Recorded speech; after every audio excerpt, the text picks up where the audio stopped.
So we've all played the new 7 Days to Die 2.0, and it feels less and less like a survival game. So here are the 5 mods that I think gets that immersion and survival aspect back into 2.0, and these mods are ready for 2.0, so let's get right into them. The first one is called Better Biomes by MP Log. I don't know if you guys have seen any of his other stuff. He's got some pretty awesome mods out here. But this one is an update for the biomes, and let's just look at some of this here. Some of these are just images for. This is what the game. This is in-game screenshots right here. This is just him in God mode or dev mode. And this just creates more of this creates more of an immersion of needing to actually survive.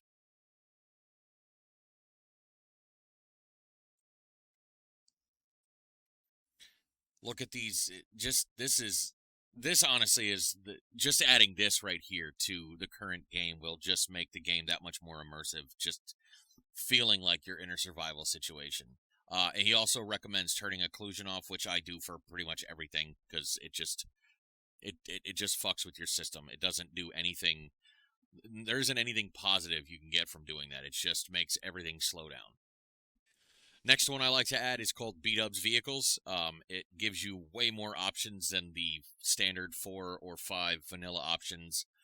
And a lot of this is, Bdubs is also the one that adds all the vehicles to Darkness Falls and quite a few of the other overhauls.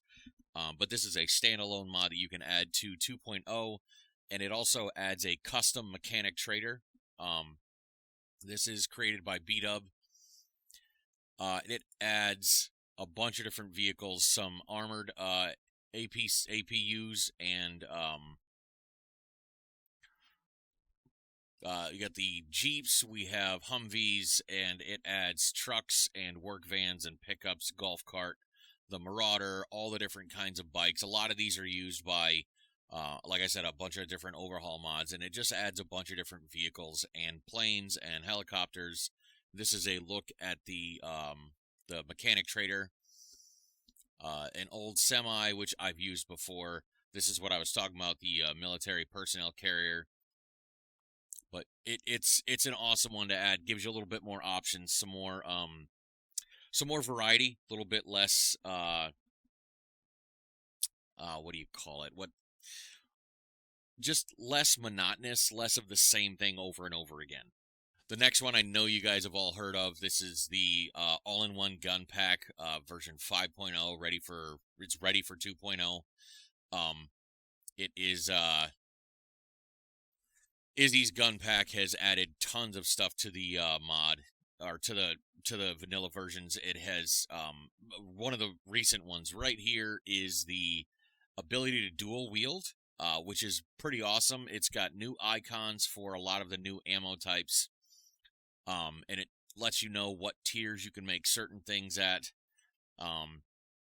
The shotguns and all the different icons. So this is one of those things that, again, it gives you more options, makes the game a little bit more, replayability, which is awesome. Next one is very similar to, if you guys have watched Jawoodle at all, the mod that him and Furious Ramsey have come up with for the way that the storm mechanic works. This one is very similar, not created by Furious Ramsey. Hopefully they will have that one out soon, because I would love to play with the storms like that. It's pretty awesome. But this one does something very similar. It changes this mod changes your biome storms to be more interactive. You no longer take damage, and you can stay in the storms, but at a cost. You now have a choice to take cover or choose to push through the storm and fight in unfavorable conditions. The storms no longer cause damage. While in a storm, players have reduced movement speed, reduced jump height, reduced visibility, with added biome specific HUD effects. So that's another thing. And I guess the goal is to allow the storms to still affect gameplay without being what is basically a forced timeout, which is kind of what they are right now. When the storms come around now in the current version, you just take cover in a POI, and it's like you just be AFK until the storm's over, just waiting for it to end. It's kind of awful right now, and this one right here will allow you to choose to push through the storm, but fight under unfavorable conditions. It will be a lot more dangerous for you to be in the storms, but you won't just have to sit in a building in a forced timeout. And then finally, this is one of my personal favorites because I don't understand. I really don't understand the farming the way that it went. I don't. It used to be good, and it has gone to this right here.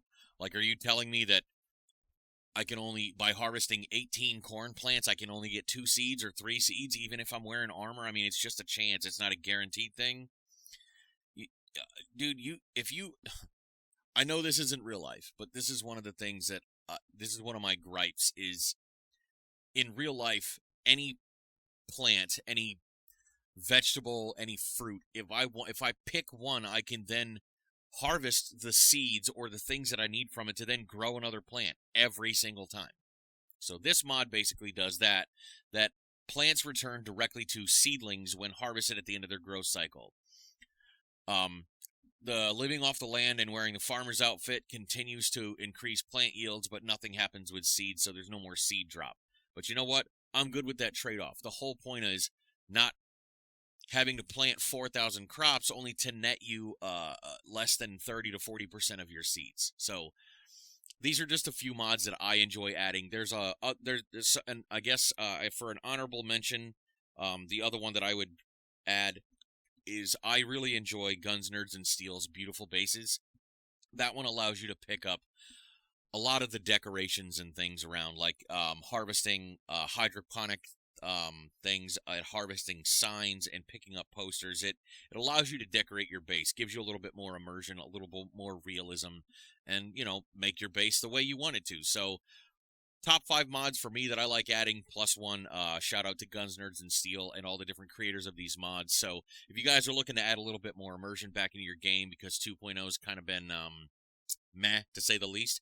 And again, I really do hope the dev team, I hope the Fun Pimps followed through with what they talked about in the live stream that they just had about a week ago. So I'm excited for that, but these are the mods that I'm going to be adding back. These are the ones that I personally use. So if you guys are looking for a little bit more immersion, a little bit more survival aspects, these right here are the ones that do it for me. So thank you guys.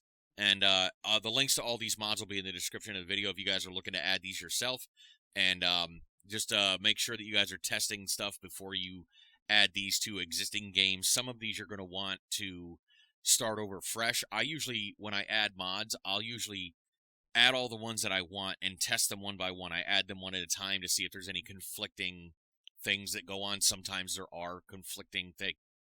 You know, the more mods you add, the more conflict you could possibly have. So I try to add them one at a time, keep loading the game just to make sure there aren't any conflicts. But I'll have the links to those in the description. Make sure you guys start with a fresh save. I don't need you guys breaking any current worlds, you know, on my account. So just make sure you start a fresh one if you guys want to try any of these out. And happy gaming. So anyway, guys, thank you. Much love. And I'll see you in the next one.